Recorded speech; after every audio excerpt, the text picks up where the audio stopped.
Olá, aqui é o professor Flávio Campos e a aula de hoje é sobre eletromagnetismo. Vamos ver campos magnéticos. Então vamos começar falando sobre a magnetita, que é essa rocha de ferro, dióxido de ferro 2,3, né? Então é Fe3O4, então, óxido de ferro. Só que tem um grande poder de atração. Isso aqui deu origem à região onde ela foi encontrada lá na antiguidade, na Grécia Antiga, a região de Magnésia, né, o lugar das pedras mágicas. A magnetita ela foi usada na fabricação de bússolas e impulsionou as grandes navegações. Então aqui a gente tem algumas bússolas dos chineses, né, muito tempo atrás lá. Eles já construíram bússolas. O ímã, né, esse nome ímã, é dessa capacidade de magnetizar ou atrair materiais constituídos de ferro, cobalto e níquel. Né? Então parece que vem da origem de uma palavra francesa, imã, magnetismo, né, poder de atração. Né? E, e Pierre Maricourt, em 1269, ele já estava estudando os ímãs, né, e já tinha percebido que os polos opostos se atraem, né, e os iguais se repelem. E que se você quebrar um ímã, ele sempre vai ter os dois polos. Né? Você tem o polo norte e o polo sul que a gente vai ver daqui a pouco. E o William Gilbert, em 1600, né, ele conseguiu explicar, né, o comportamento das bússolas, explicando como a Terra se comportava como um grande ímã gigantesco. Beleza? Então esse aqui é um pequeno histórico só para a gente começar aí falando dos campos magnéticos. Beleza? Vamos lá. Então, aqui, ó. O que que acontece? Você pega um ímã, né, que é aquela magnetita, você não tem direção nenhuma. Aí eles perceberam que ele se orientava na direção do norte. E aí eles pintavam os polos de cores diferentes. Então, no caso aqui, vermelho para o polo que aponta para o norte e azul o polo que aponta para o sul. Tá? E aí, como que a gente faz para determinar os outros ímãs? A mesma coisa, né? Então, se eu tivesse dois ímãs, então pintaria a parte que aponta para o norte de vermelho. Então, eu sei quais são os polos de cada ímã. Beleza? Então, assim fica. O que é o polo norte do ímã? Aquele que aponta para o norte geográfico da Terra. Beleza? Agora, o que foi verificado, né? Que se os polos têm nomes diferentes, eles se atraem. Se eles tiverem nomes iguais, eles se repelem. Tranquilo? Então, essa aqui é a primeira coisa que você precisa saber sobre o comportamento dos ímãs. Então, nomes diferentes se atraem. Nomes iguais se repelem. Agora, vamos tentar entender como se comporta a bússola. Se a gente colocou a bússola e ela aponta para o polo, aquela que está vermelhinha, aponta para o norte geográfico, e a gente acabou de ver que polos de nomes diferentes se atraem, olha só o que acontece. O polo norte da bússola é um polo norte do ímã.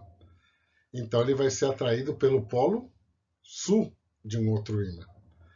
E o polo sul da bússola, por sua vez, vai ser atraído por um polo norte de um ímã. Tá? Então a gente tem atração aí. Então presta atenção nisso que a gente. Então aqui, ó, quando a gente joga a limalha de ferro na região onde tem o ímã, né, se tiver um papel separado ali, a gente percebe que existe uma grande concentração de limalha de ferro nesses polos, no polo sul e polo norte. E olha o desenho disso aqui. São linhas, né? Então a gente vai chamar isso aqui de linhas de indução, que a gente já vai ver daqui a pouco, a gente vai falar mais sobre elas. Mas o interessante é que se você colocar a bússola, o polo sul da bússola aponta para o polo norte, porque existe atração entre eles. Tá certo? E aí, se eu for limpar a tela, o que eu teria na região seria os campos, as linhas de indução no campo magnético aqui. E se você for girando a bússola em torno desse campo, o polo norte da bússola vai sempre apontar para o sul, sendo atraída pelo Polo Sul, certo? Ó, então a ponta vermelhinha é o Polo Norte, está apontando sempre para o Polo Sul do ímã, tá? A mesma coisa aqui embaixo, né?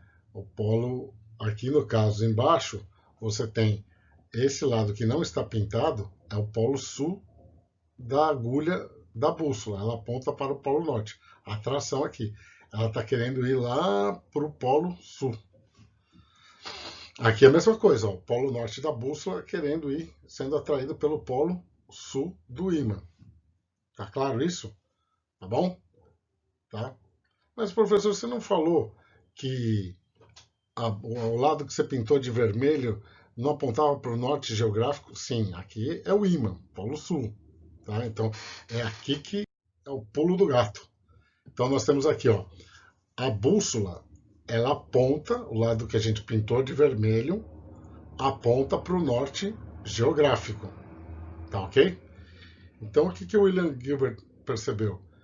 Que a Terra, né, era o seguinte, como o polo norte da bússola é atraído por um polo sul magnético, significa que lá no polo norte nós teríamos o polo sul magnético da Terra. Tá? Porque o que aconteceu? A definição de polo norte e polo sul começou pela posição geográfica. Então, toda a ponta da bússola ou do ímã que apontava para o norte foi chamada de norte, certo? E a gente acabou de ver que polos de nomes diferentes se atraem. Então, a bússola, o polo norte, está sendo atraído pelo polo sul magnético, que está onde? No norte geográfico. Tá? Então, vai se acostumando com isso. Mas eu penso o seguinte: primeiro, você pinta o ímã para onde ele aponta geograficamente. Então, se essa ponta está apontando para o norte geográfico, esse aqui é o polo norte do ímã. Beleza? O que significa isso? Que lá no polo norte a gente tem o sul magnético. Entendeu? E a mesma coisa aqui para baixo. Se o polo sul da bússola, que não está pintado, aponta para o sul geográfico, o que significa magneticamente está acontecendo? Que aqui no sul a gente tem o norte magnético do grande ímã dentro da Terra. Na verdade, é o movimento das cargas elétricas que estão aí no magma, o níquel e ferro, né? O núcleo da Terra tem níquel e tem ferro, e esse movimento geraria o campo, essa rotação desse material provocaria o aparecimento do campo magnético. Mas isso é para uma outra aula, tá bom? Ficou claro? Então, o polo norte geográfico, você pintou aqui a bússola, esse aqui é o polo norte da bússola, certo? Então sempre vai ser assim. Qual o lado do ímã que aponta para o norte? É o polo norte magnético, que aponta para o norte geográfico. Aí qual o significado disso? É que no polo norte existe o polo sul magnético terrestre. E no polo sul a gente tem o polo norte magnético, tá? Então a nossa referência sempre vai ser a bússola, né? O polo norte pintadinho de vermelho, apontando para o norte geográfico. Beleza? Guarda isso que não tem erro. Aí tem um probleminha, né? Aqui a gente tem a declinação da bússola, né? Então, porque não fica exatamente no norte, né? Esses polos magnéticos eles ficam mudando de posição. Então, existe uma carta que mostra a inclinação da agulha em cada região, que tem uma deformação nessa indicação. Então, as pessoas que navegavam olhavam para o céu e para a bússola, né? Para ver existia essa diferença aí. Agora, aquela observação, né, de que você quebra o ímã, lá assim que você quebra, já aparecem dois polos diferentes. Tá? Então, você não existe monopolo magnético. Então, sempre vai aparecer em pares. Quebrou o ímã, norte-sul, norte-sul. Se você quebrar mais uma vez, né, quebra uma vez, aparece o sul e o norte. Quebra esse aqui no meio de novo. Sul, norte, sul, norte, sul, norte, sul, norte. Tá bom? Então, você pode quebrar quantas vezes quiser, vai aparecer aí o polo sul e o polo norte. Não existe monopolo magnético. Agora, aqui é importante o seguinte, ó, você está vendo que tem essas linhas onde a limalha ficou espalhada.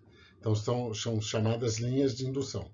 Então, a agulha da bússola aponta para o sul magnético. O norte da agulha, o norte magnético da agulha, aponta para o sul magnético desse ímã. Então, a gente vê que sai daqui, ó, do norte, a agulha foi apontando, apontando, apontando para o sul. Então, a gente vai orientar essas linhas de indução nesse sentido aqui, ó, saindo do norte, ó, né? Vai lá, ela vai apontando para o sul, tá bom? Então essa aqui sempre vai ser a orientação. Então sai do norte e chega no sul. A gente vai ver com mais calma isso daí. Então você tem como se a bússola, né, ela tivesse esse pequeno ímã aí, né? A parte azul, o sul, né? Então lá, o sul sendo atraído pelo polo norte, certo? E vai lá indicando que vai ser atraído pelo sul. Então, se você acompanhar aqui, ó, o lado vermelhinho, que é o norte, sempre sendo atraído pelo sul. E na de baixo a mesma coisa, tá vendo? Ó? Polo norte atraindo o polo sul da agulha. E aqui você tem o polo norte. Aqui também, ó, o sul indicando sendo atraído pelo norte e o polo norte da bússola sendo atraída pelo polo sul do ímã. Então, se você que tem um ímã em casa e tem uma bússola, se você pegar esse lado vermelhinho e ele apontar para esse lado você sabe que esse lado aqui vai ser o sul, certo? Porque nomes opostos se atraem. Tranquilo? Então, sobre isso aqui, você tem a direção do campo, das linhas de campo, de indução. Tá? Então, aqui a gente tem o ímã e as linhas de indução no espaço. Tá certo? Então, a gente vai substituir a posição da agulha da bússola pelo campo magnético. Chegamos, né? O campo magnético. Então, o vetor indução magnética, né? Ou também conhecido como campo magnético. Tudo bem? Então, ele vai ser no sentido da direção da agulha da bússola. E no sentido do norte, porque o norte aponta. Tá bom? Então, direção da agulha e sentido do norte da agulha. Tá? Então, olha só. A agulha aqui está apontando para o sul, para a esquerda, no caso, né? E a gente tem que esse aqui vai ser o vetor de indução magnética ou campo magnético. E essas linhas são chamadas de linhas de indução. As linhas de indução saem do polo norte e chegam ao polo sul, certo? É como uma pessoa que morava no norte e veio morar aqui no sul, tá bom? A linha de indução em cada ponto do espaço é tangente ao vetor de indução magnética. Então a gente tem aqui a bússola e essa linha, se a gente colocasse um monte de bússolas aqui, a linha seria tangente a esses vetorzinhos verdes aqui, ou tangentes à linha da nossa bússola. O vetor indução magnética, né, a direção é da agulha, como eu tinha falado, e o mesmo sentido para o qual o polo norte da agulha aponta. A intensidade, ela é determinada pela análise da força que age pela carga elétrica lançada em um ponto P do campo magnético. Então, o campo magnético só atua em cargas em movimento. A gente já vai ver isso daqui a pouco. E a unidade é um famoso Tesla, né? E também era usado mais antigamente como o Gauss, né? Que também fez vários trabalhos em eletricidade, a parte matemática do estudo do magnetismo. E o Tesla, né? Ele era um físico croata, autor de importantes trabalhos sobre máquinas elétricas de corrente contínua e alternada e oscilações elétricas de alta frequência, né? Eu acho que todo mundo já deve conhecer porque apareceram vários programas aí na TV falando sobre o Tesla. Agora, temos também o perfil de um ímã em U, e ele vai nos proporcionar a produção de um campo uniforme. Então, quando essas linhas, né, são paralelas aqui, ó, a gente tem a direção constante, o sentido constante, a intensidade também vai ser constante. Então, o vetor B nessa região, ele tem o mesmo valor. Então, aqui a gente pode falar uma boa aproximação, que é um campo elétrico uniforme. Beleza?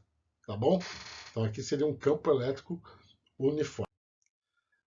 Aí, uma coisa importante, a representação dessas coisas. Então, o nosso ímã em U está aqui, e as linhas saindo do Polo Norte e chegando no Polo Sul. Então, um jeito de representar no papel é pensar no campo magnético como uma seta, como uma flecha, certo? Então você tem aqui, ó, quando você olha de frente, você vê a ponta da seta e o corpo da seta, tá bom? Agora, olhando por trás, você veria essas aletas da flecha, certo? Em X aqui, ó. Então, quando eu quero representar que o campo está entrando no papel, eu vou representar por esses X's aqui, ó, tá bom? Agora, aqui, eu vou representar ele saindo da folha de papel. É como se as flechas tivessem espetado de dentro do slide para fora, certo? E neste lado de cá é como se as setas tivessem espetado o slide de frente. Então eu estou vendo a parte de trás da flecha, ela espetada no papel. E aqui ela saindo. Então quando você encontrar essa representação, são campos magnéticos entrando, né, no papel. E quando forem os pontinhos, eles estão saindo do papel, tá bom? Então o jeito de você olhar aqui de frente do Polo Sul estaria vendo isso aqui. E olhando no Polo Norte deste lado, você veria eles entrando na superfície do nosso Polo Norte. Tá claro? Então esse é um jeito de representar. Então o campo magnético aqui é representado entrando no slide e aqui saindo do slide. Agora, uma coisa importante, o campo magnético não age sobre as cargas em repouso, certo? Outra coisa, o campo magnético não age sobre cargas que se movimentam na mesma direção do campo, paralelamente ao campo, tá? Então isso aqui é muito importante. Por quê? Em cargas que se movimentam numa direção diferente da do campo magnético, ou seja, não paralela, observa-se que a força que atua sobre a carga depende da intensidade do campo, o B, a velocidade, a componente da velocidade da carga, que é perpendicular ao campo, e o valor da carga elétrica. Então, o valor do campo, e a gente vai calcular sempre assim, ó, V seno de θ, que é o VY, certo? A gente já vai mostrar isso daí. Tá? É uma componente perpendicular ao campo. Aqui é o seguinte, então, o que a gente observa quando uma carga positiva atravessa as linhas de campo? Que aparece uma força nesse sentido, né? Então, eu teria o B, você jogaria perpendicularmente ao campo e apareceria uma força aqui, ó, para cima, tá bom? E se fosse uma carga negativa? A força aparece para baixo. Olha só que interessante, tá bom? Então, quando você joga uma carga positiva, ela tende a subir aí no campo magnético. E uma carga negativa, ela tenderia a descer pelo campo magnético, né? Mas é mais importante que isso. Então, existe uma regrinha para a gente guardar isso aqui, ó. Você vai usar a regra da mão direita. Você vai estender sua mão no sentido das linhas do campo magnético. O dedão na direção da velocidade. Na palma da sua mão, o empurrão para cima é a força que aparece na carga positiva. E as costas da sua mão, né, é negativa. Pensa assim, quando falam mal de você pelas costas, é uma coisa negativa, certo? Então pensa assim, na sua palma da mão, positivo. Pelas costas, negativo. Tá bom? Então, se a carga é positiva, a força vai apontar para cima. Se for uma carga negativa, para baixo. Tá bom? E sempre obedecendo a regrinha da mão direita. Os dedos, o campo magnético, o dedão, a velocidade, a palma da mão para cima, a força que aparece na carga positiva. Das costas da sua mão, a força, né, sobre uma carga negativa. Tá? Então, bem tranquilinho. Palma da mão, positivo para cima. As costas da mão, negativo para baixo. Tá bom? Então, se fosse um próton e um elétron jogados nesse aqui, o que ia acontecer? Olha só. a força vai obedecer, né, o V seno, que a gente já viu. Como a gente está jogando a 90 graus, seno de 90 dá 1. Então a força magnética, nesse caso, é bem facinho. É o QVB. Tudo bem? E olha só, como essa força é sempre perpendicular à velocidade, nós teremos movimentos circulares. Se o campo fosse, se ele for constante, o Q constante, o V constante, nós vamos ter movimentos circulares. E isso é um jeito de distinguir uma carga positiva de uma carga negativa quando jogadas no campo. Então, se a carga fizesse uma curva para cima, seria uma carga positiva. Se fizer uma curva para baixo, é uma carga negativa. Olha só que legal. Né? Então é assim que os físicos conseguem diferenciar os sinais das cargas. Né? Fala, como é que os físicos conseguem ver as coisas tão pequenininhas? Né? Não vê nada, né? Só vê por impacto, por colisão, essas coisas. Beleza? Agora, se elas vão descrever um movimento circular, a gente consegue estudar o valor da carga e da massa. Né? Então, por quê? Na força magnética, a gente viu que depende da carga, né, da velocidade, do campo magnético, né? E no caso aqui eu estou jogando perpendicular ao campo, ó. Aquilo que eu falei, ó. Estou vendo pontinhos. Como é que está o campo magnético aqui, pessoal? Apontando para fora do slide.